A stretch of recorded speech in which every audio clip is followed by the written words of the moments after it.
दोस्तों, आपने बहुत सारे वाकयात सुने होंगे, लेकिन जो वाकया हम आपको बताने वाले हैं ये गैर मारूफ वाकया है। यानी इतना मशहूर तो नहीं है, लेकिन फिर भी हमें पूरा यकीन है कि आपने ये वाकया इससे पहले कभी नहीं सुना होगा। इसीलिए आपसे गुजारिश है कि अगर आप सच्चे आशिक रसूल हैं और उम्मत मोहम्मदी होने पर फख्र करते हैं तो इस वीडियो को एक लाइक करके इस वीडियो को आखिर तक जरूर देखें। हजरत उस्मान गनी रजी अल्लाह ताला अन्हु का दौरे खिलाफत है और आप रजी अल्लाह ताला अन्हु अपने कमरे में बैठे हुए हैं। एक बंदा आपके कमरे में आता है और आकर कहता है कि ए अमीरुल मोमिनीन हजरत उस्मान रजी अल्लाह ताला अन्हु, एक बहुत बड़ा हादसा हो गया है। हजरत उस्मान रजी अल्लाह ताला अन्हु ने पूछा, क्या हादसा हो गया है? तो वो शख्स कहने लगा, ए अमीरुल मोमिनीन, मैंने शादी की थी एक औरत से, लेकिन आज उस शादी को 6 महीने ही मुकम्मल हुए हैं और मेरी बीवी ने एक बच्चे को जन्म दे दिया है। अब मेरी आपसे ये दरख्वास्त है कि मेरी शादी को अभी तो 6 महीने हुए थे, तो ये बच्चा कैसे पैदा हो सकता है? इस वाकये से पहले आम लोगों के अंदर ये बात पाई जाती थी कि 6 महीने में बच्चा पैदा नहीं हो सकता। इसीलिए वो आदमी भी परेशान हो गया और अपने बच्चे को देखा भी नहीं और सीधा अमीरुल मोमिनीन के पास आ गया। हजरत उस्मान रज़ियल्लाहु ताला अन्हु ने लोगों को जमा किया और मशवरा किया कि ये बच्चा हलाल का है या हराम का है। और इससे पहले ऐसा वाकया कभी भी पेश नहीं आया कि किसी औरत ने 6 महीने के बाद किसी बच्चे को जन्म दिया हो। ये पहला वाकया था और अरब के अंदर आमतौर पर 6 महीने के बच्चे को हराम का बच्चा समझा जाता था। तो मशवरे में मौजूद तमाम लोगों ने यह कहा कि 6 महीने का बच्चा अरब के अंदर कभी पैदा नहीं हुआ, लिहाजा ये हलाल का नहीं हो सकता बल्कि हराम का ही है। जब हजरत उस्मान रज़ियल्लाहु ताला अन्हु ने तमाम लोगों से मशवरा कर लिया और हिसाब किताब वालों ने सबने यही कहा कि अरब की तारीख में 6 महीने के बच्चे को हराम समझा जाता है, तो हजरत उस्मान रज़ियल्लाहु ताला अन्हु ने हुक्म दिया कि औरत को संसार कर दिया जाए। हजरत उस्मान रज़ियल्लाहु ताला अन्हु ने हुक्म दे दिया कि औरत को एक खुले मैदान के अंदर जमीन में गाड़कर रज़म का अमल शुरू कर दिया जाए। जैसे ही आपने ये हुक्म दिया और ये फैसला फरमाया तो ये खबर आसपास के इलाकों में फैल गई। चलते चलते ये खबर हजरत अली रज़ियल्लाहु ताला अन्हु के कानों में भी जा पहुंची। अब हजरत अली रज़ियल्लाहु ताला अन्हु उस मैदान के बजाय जहां उस औरत को संगसार किया जाना था, वहां पर ना जाते हुए सीधा हजरत उस्मान रज़ियल्लाहु ताला अन्हु के पास जा पहुंचे और सलाम करने के बाद अमीरुल मोमिनीन से पूछा, ए उस्मान, क्या आपने ये हुक्म दिया है कि उस औरत को रज़्म किया जाए जिसने 6 महीने का बच्चा पैदा किया? तो हजरत उस्मान रज़ियल्लाहु ताला अन्हु ने फरमाया, हां, मैंने ये हुक्म दिया है क्योंकि उसने हराम का बच्चा जना है और 6 महीने में बच्चा पैदा नहीं हो सकता, और मैंने ये फैसला तमाम लोगों के मशवरे से किया है और सब ने यही मशवरा किया है कि 6 महीने का बच्चा हलाल का नहीं हो सकता। हजरत अली रज़ियल्लाहु ताला अन्हु ने इरशाद फरमाया, अमीरुल मोमिनीन, आपने ये गलत फैसला किया है। फिर हजरत उस्मान रज़ियल्लाहु ताला अन्हु ने फरमाया, ए अली, मैंने हिसाब और किताब लगाया है कि 6 महीने का बच्चा हलाल का नहीं हो सकता। तो हजरत अली रज़ियल्लाहु ताला अन्हु ने फरमाया, ए उस्मान, 6 महीने का बच्चा तो कुरान से साबित है। हजरत उस्मान रज़ियल्लाहु ताला अन्हु ये सुनकर परेशान हो गए कि कुरान से कैसे साबित है। फिर हजरत अली रज़ियल्लाहु ताला अन्हु ने फरमाया कि कुरान पढ़ो, देखो हमल और दूध पिलाने की मुद्दत कितनी है, 30 माह। हजरत उस्मान रज़ियल्लाहु ताला अन्हु ने कहा, अच्छा, ये तो 2.5 साल बनते हैं, इसमें से 6 महीने का बच्चा कैसे निकलेगा? हजरत अली ने फरमाया, अब दूसरी आयत पढ़ो। अल्लाह फरमाता है कि 2 साल दूध पिलाने के 30 महीनों में से 2 साल निकाल लें। जब आप 24 महीने निकालेंगे तो पीछे 6 महीने बचेंगे। हजरत उस्मान रज़ियल्लाहु ताला अन्हु फरमाने लगे, ए अली, बात तो तुमने ठीक कही है। हजरत अली रज़ियल्लाहु ताला अन्हु ने फरमाया, कयामत तक अगर किसी औरत का 6 माह का बच्चा बिस्तर पर पैदा हुआ तो उसे हलाल का तसव्वुर किया जाएगा, हराम नहीं, क्योंकि यह कुरान की आयत के मुताबिक है। और सारी दुनिया झूठी हो सकती है, लेकिन कुरान पाक की बात कभी भी झूठी नहीं हो सकती। हजरत उस्मान रजी अल्लाह ताला अन्हु फरमाने लगे, ऐ अली, तुमने तो मेरी इस्लाह कर दी। हजरत उस्मान रजी अल्लाह ताला अन्हु ने फौरन सिपाहियों को दौड़ाया, क्योंकि अल्लाह ना करे कि अगर उस औरत को संगसार कर दिया तो कयामत के दिन में उस्मान का क्या बनेगा। और हजरत उस्मान रजी अल्लाह ताला अन्हु रोने लगे और आपकी चीखें निकल गई और अपने आप से फरमाने लगे, उस्मान, कल कयामत के दिन अल्लाह को तू क्या जवाब देगा। और अपने सिपाहियों से फरमाया कि जल्दी जाइए, उस औरत को बचाइए। हजरत अली रजी अल्लाह ताला अन्हु भी वहां से निकले और वो सिपाही भी निकले। अल्लाह का करम देखिए कि उस औरत को अभी सिर्फ जमीन में गाढ़ा ही गया था और उसका सिर चेहरा बाहर था, और उसकी बहन उससे आखिरी मुलाकात के लिए आई हुई है और जारो कतार रो रही है और उससे बातें कर रही है। सिपाही भी पहुंच गए, हजरत अली रजी अल्लाह ताला अन्हु भी पहुंच गए। उस वक्त वहां पहुंचते ही हजरत उस्मान रजी अल्लाह ताला अन्हु ने रज्म को रोकने का हुक्म दे दिया। उस वक्त उसने, यानी उस जमीन में घड़ी हुई औरत ने, अपनी रोती हुई बहन से एक बात कही कि ऐ मेरी बहन, मत रो और ना गम कर। और कहने लगी, उस्मान रजी अल्लाह ताला अन्हु के हुक्म से मुझे रज़म तो किया जा रहा है, लेकिन मैं अल्लाह की कसम खाकर कहती हूं कि जिना तो बद्धी दूर की बात है, खुदा की कसम मुझे किसी गैर महरम ने छुआ तक नहीं है। उस औरत को उसी वक्त जमीन से बाहर निकाला गया और हजरत उस्मान रजी अल्लाह ताला अन्हु ने उस औरत को अपने पास बुलाया और उसके बेटे को पेश किया गया।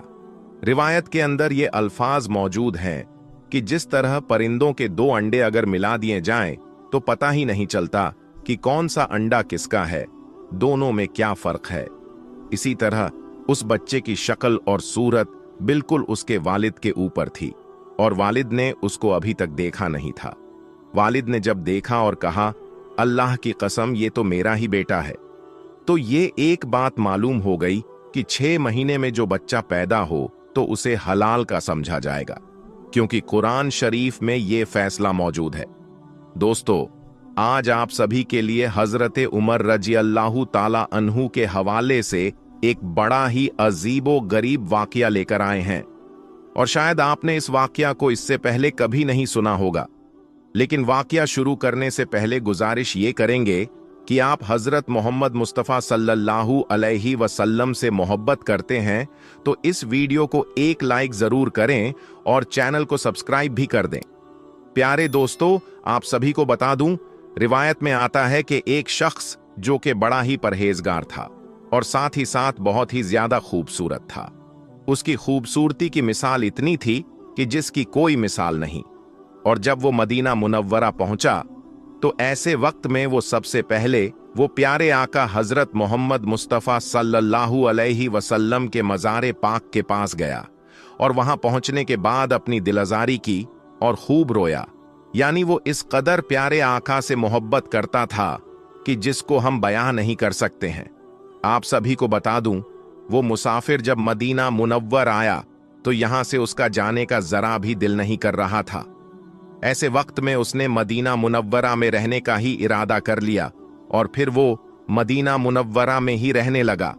लेकिन जब हजरत उमर रजी अल्लाह ताला अन्हु उसकी इबादत को देखते, उसकी मोहब्बत को देखते तो बड़े ताज्जुब होते।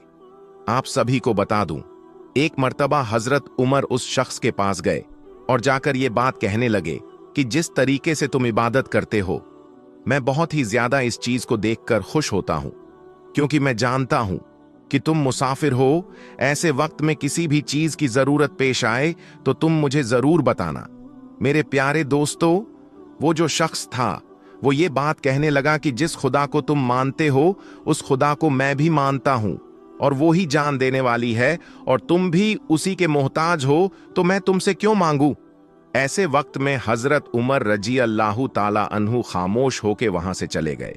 लेकिन हजरत उमर रजी अल्लाह ताला अन्हु उसकी इबादत से बड़े मुतासिर थे। आप सभी को बता दूं, कुछ ही दिनों के बाद हज का जमाना आ गया और ऐसे वक्त में मदीने वाले जो थे वो सभी के सभी हज की अदायगी करने के लिए मक्का शरीफ रवाना होने वाले थे। और उन्हीं में से ये जो शख्स था ये भी तैयार हो गया और ये भी काफिले वालों के साथ हो लिया। और जब हजरत उमर रज़ियल्लाहु ताला अन्हु ने इस चीज को देखा कि वो जो शख्स है वो भी हज की अदायगी करना चाहता है, तो वो काफिले वालों के पास आए और आकर ये बात कहने लगे कि ये जो शख्स है ये बड़ा ही नेक है, बड़ा ही परहेजगार है, तुम सभी काफिले वाले इसकी हिफाजत करना। ये बात सुनने के बाद काफिले वाले इस बात के ऊपर राजी हो गए, क्योंकि काफिले वाले भी इस बात को जानते थे कि ये जो शख्स था ये बड़ा ही परहेजगार शख्स था और बड़ा ही नेक है और इसके मन में कोई लालच नहीं है। और वो जो शख्स था वो काफिले वालों के साथ रवाना हो गया। अभी मंजिल रवां दवां थी। अभी कुछ ही वक्त गुजरा था कि उसी काफिले वालों में से एक औरत भी थी जो कि निहायत ही खूबसूरत थी। और उस औरत की जो नजर थी वो उस शख्स पर पड़ने लगी और धीरे धीरे करके वो जो औरत थी वो उस शख्स की खूबसूरती की कायल होने लगी। और ऐसे वक्त में जब भी काफिला कहीं पर भी रुक जाता तो वो काफिले वालों के साथ अपना खेमा नहीं लगाती, यानी उसी शख्स के करीब अपना खेमा लगाती। और वो जो शख्स था वो जहां पर भी रुकता ऐसे वक्त में वो कुरान शरीफ की तिलावत करने लगता और इसी चीज का बहाना मार के वो जो औरत होती उसी शख्स के करीब जाकर बैठ जाती और उसकी किरात को सुनने लगती। मेरे प्यारे दोस्तों, धीरे धीरे करके वो जो औरत थी वो बहुत ही ज्यादा उस शख्स के करीब आने लगी। और जब उस औरत से बर्दाश्त नहीं हुआ तो फौरन ही वो उस शख्स से ये बात कहने लगी कि मैं तुम्हारे साथ गुनाह का इरादा करती हूं और अगर तुमने इस चीज से इनकार कर दिया तो ऐसे वक्त में तुम्हारे ऊपर में गलत इल्जाम लगा दूंगी और तुम्हें फंसा दूंगी। और वैसे भी लोग औरतों की बातों पर जल्द यकीन कर लेते हैं। तो ये बात सुनने के बाद वो जो शख्स था वो फौरन ही ये बात बोलने लगा कि अल्लाह का खौफ करो, किस तरह की तुम बातें कर रही हो। अब ये हज की अदायगी के लिए तुम जा रही हो और ऐसे वक्त में तुम इस तरह की बात कर रही हो, तुम्हें तो शर्म आनी चाहिए। बेहतर यही है कि तुम इन सब चीजों से बाज आ जाओ और अल्लाह को राजी करने की कोशिश करो ताकि अल्लाह तुम्हारे हज को कबूल कर लें। लेकिन मेरे प्यारे दोस्तों, वो जो औरत थी वो किसी भी हद तक मानने को तैयार नहीं थी। और वो ऐसे वक्त में जब उस शख्स ने गुनाह करने से इनकार कर दिया तो उस औरत को बहुत ही ज्यादा गुस्सा आ गया। और जब ये शख्स सोने के लिए चला गया तो ऐसे वक्त में वो जो औरत थी वो एक अशरफी की थैली लेकर आई और उसी शख्स के सामान के साथ उसके थैले में जाकर रख दिया और चुपचाप अपनी जगह पर लौट आई।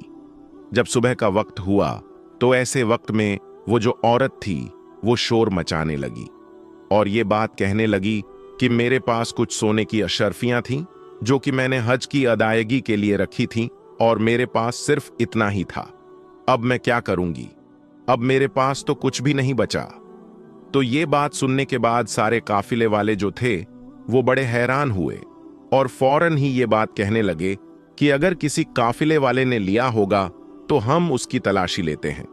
ऐसे वक्त में जितने भी काफिले वाले थे उन सभी की तलाशी ली गई, लेकिन किसी के पास भी वो अशरफी की थैली नहीं मिली। तो मेरे प्यारे दोस्तों, जितने भी काफिले वाले थे वो उस औरत के पास आए और आकर बोलने लगे कि तमाम जितने भी काफिले वाले थे हमने सभी की तलाशी ले ली, लेकिन तुम्हारी अशरफी की थैली नहीं मिली। ऐसे वक्त में सिर्फ और सिर्फ एक ही शख्स बच जाता है, लेकिन वो बहुत ही ज्यादा परहेजगार है। ऐसे वक्त में हम उसके ऊपर ये शक भी करें तो ये एक बड़ा गुनाह होगा। लेकिन मेरे प्यारे दोस्तों, वो जो औरत थी वो ये बात कहने लगी कि दुनिया के सामने हो सकता है कि वो शख्स अच्छा बनकर दिखता हो, लेकिन कौन जानता है कि उसके दिल में क्या है। ऐसे वक्त में उसकी भी तलाशी लेनी चाहिए। मेरे प्यारे दोस्तों, सारे काफिले वाले जो थे वो उसी शख्स के पास गए और जाकर ये बात कहने लगे कि हमने तमाम लोगों की तलाशी ले ली है। वैसे तो हमारा दिल नहीं मानता कि हम तुम्हारी तलाशी लें, क्योंकि हमें तुम्हारे ऊपर यकीन है, लेकिन ये जो औरत है वो किसी भी तरीके से नहीं मान रही है। ऐसे वक्त में तो तुम्हारी तलाशी लेनी पड़ेगी। वो जो शख्स होता है, क्योंकि उसने तो चोरी नहीं की थी, तो इसलिए वो खुशी खुशी राजी हो जाता है।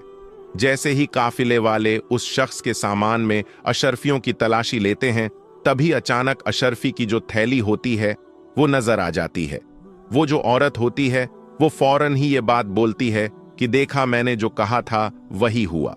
यानी ये जो शख्स है ये ऊपर से दिखावा करता है और अल्लाह वाला बनता है, लेकिन असल में ये चोर है और ये दुनिया के सामने अच्छा बनने की कोशिश करता है। ऐसे लोगों के साथ तो बहुत ही ज्यादा जुल्म करना चाहिए। तो मेरे प्यारे दोस्तों, ये बात सुनने के बाद तमाम काफिले वाले जो थे वो सभी के सभी उस शख्स के ऊपर वार करने लगे और सभी के सभी ने उसको इतना मारा कि वो बहुत ही ज्यादा जख्मी हो गया। लेकिन ऐसे वक्त में वो जो शख्स था वो खामोश रहा, उसने कुछ भी नहीं बोला। लेकिन जब काफिले वालों को ये चीज का यकीन हो गया कि ये जो शख्स हैं ये चोर है और ये दुनिया के सामने दिखावा करता है, तो ऐसे वक्त में उस शख्स को जंजीरों से बांधा गया। लेकिन वो जो शख्स था वो फिर भी अल्लाह की रजा पर राजी था और वो खामोश रहा, उसने कुछ भी नहीं बोला। उसके बाद काफिले वाले जो थे वो मक्के की तरफ रवां दवां हुए, यानी हज की अदायगी के लिए। लेकिन तभी वो जो शख्स था वो ये बात कहने लगा कि आप लोग भी हज की अदायगी करने के लिए जा रहे हैं और मेरा भी यही इरादा था कि मैं भी हज करने के लिए जाऊं। ऐसे वक्त में आप मेरी जंजीरों को खोल दीजिए और मैं हज की अदायगी करने के बाद दोबारा आप जहां बोलेंगे वहां लौट आऊंगा, मैं कहीं नहीं भागूंगा। लेकिन काफिले वाले जो थे वो इस बात के ऊपर किसी भी हद तक राजी होने को तैयार नहीं थे और उनमें से जो कुछ लोग थे वो ये बात कहने लगे कि हो सकता है कि तुम्हारी जंजीर खोलने के बाद तुम हज का बहाना बोल के यहां से फरार हो जाओ और तुम दोबारा लौट कर ना आओ। लेकिन कुछ लोग जो थे वो ये बात कह रहे थे कि हाँ, ये जो शख्स है वो हज की अदायगी करने के लिए आया था, ऐसे वक्त में इसको एक मौका देना चाहिए और हो सकता है कि वो वापस लौटकर भी आ जाए।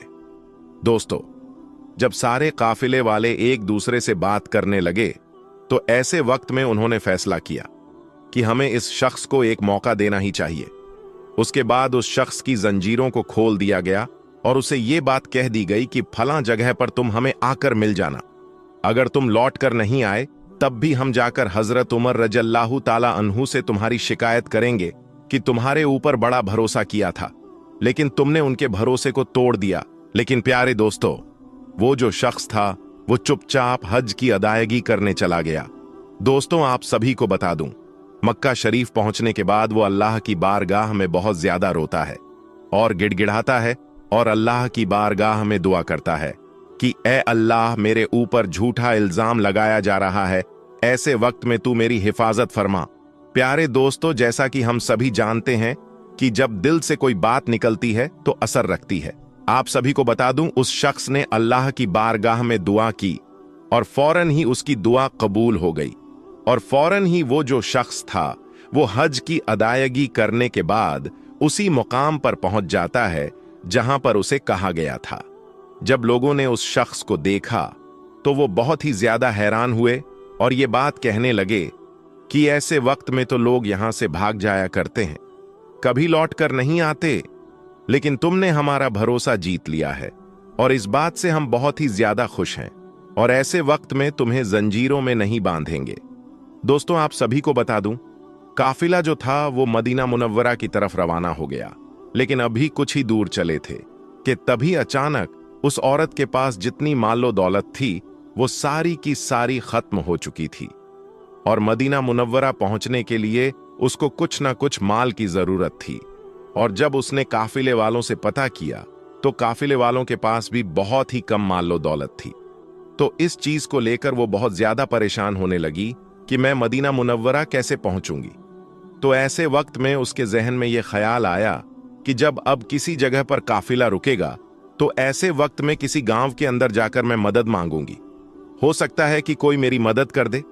आप सभी को बता दूं, सफर के दौरान एक जगह पर काफिला रुका और ऐसे वक्त में मौका पाते ही वो जो औरत थी वो एक गांव के अंदर पहुंच गई और वहां पहुंचने के बाद वो लोगों से मदद मांगने लगी, लेकिन कोई भी मदद करने को तैयार नहीं था। ऐसे वक्त में एक शख्स नजर आया और वो ये बात कहने लगा कि मैं तुम्हारी मदद करूंगा, लेकिन इसके बदले मुझे कुछ चाहिए। तो वो जो औरत थी वो ये बात कहने लगी कि अगर मेरे पास कुछ होता तो मैं तुम्हारे पास क्यों मांगने के लिए आती। तो ये बात सुनने के बाद वो जो शख्स था वो ये बात कहने लगा कि चाहे कुछ भी हो जाए, बदले में मुझे कुछ न कुछ तो चाहिए। तो ये बात सुनने के बाद वो जो औरत होती है फौरन ही ये बात कहने लगती है कि मैं तुम्हारे हक में दुआ करूंगी और इंशाअल्लाह ताला अल्लाह तुम्हें इसका अज्र देगा। तो ये बात सुनते ही वो जो शख्स था वो ये बात कहने लगा कि अल्लाह ताला जो मुझे अज्र देगा वो तो कयामत के दिन देगा, लेकिन मुझे कुछ हिस्सा आज और अभी ही चाहिए। वैसे वक्त में वो जो औरत थी वो ये बात बोलने लगी कि भला तुम्हें क्या चाहिए। तो वो जो शख्स था वो ये बात कहने लगा कि मैं तुम्हारे साथ गुनाह करना चाहता हूं। ऐसे वक्त में वो जो औरत थी वो पहले तो इनकार करने लगी, लेकिन जब उसको जरूरत महसूस हुई कि मुझे बहुत ही ज्यादा माल की जरूरत है, तो वो फौरन इस बात के ऊपर राजी हो गई और फिर उस औरत ने उस शख्स के साथ गुनाह किया और बदले में उस शख्स ने उसे उजरत के तौर पर माल दिया और उसे रवाना कर दिया। दोस्तों, आप सभी को बता दूं, ये जो औरत थी या अपने काफिले वालों के साथ रवान दवां हो गई। अभी कुछ ही दिन गुजरे थे। ऐसे वक्त में वो जो औरत थी वो एक जगह पर तन्हा बैठी हुई थी। तभी उसके पास एक फकीर आया और आकर ये बात कहने लगा कि क्या तुम्हें ये बात नहीं मालूम कि तुम मां बनने वाली हो। ऐसे वक्त में वो जो औरत थी वो बहुत ही ज्यादा हैरान और परेशान हो गई और वो ये बात कहने लगी कि ऐसा कैसे हो सकता है। तो फौरन ही वो जो फकीर था वो ये बात कहने लगा कि फलां शख्स के साथ तुमने गुनाह किया था और ये उसी की औलाद है। ऐसे वक्त में वो जो औरत थी वो बहुत ही ज्यादा परेशान होने लगी।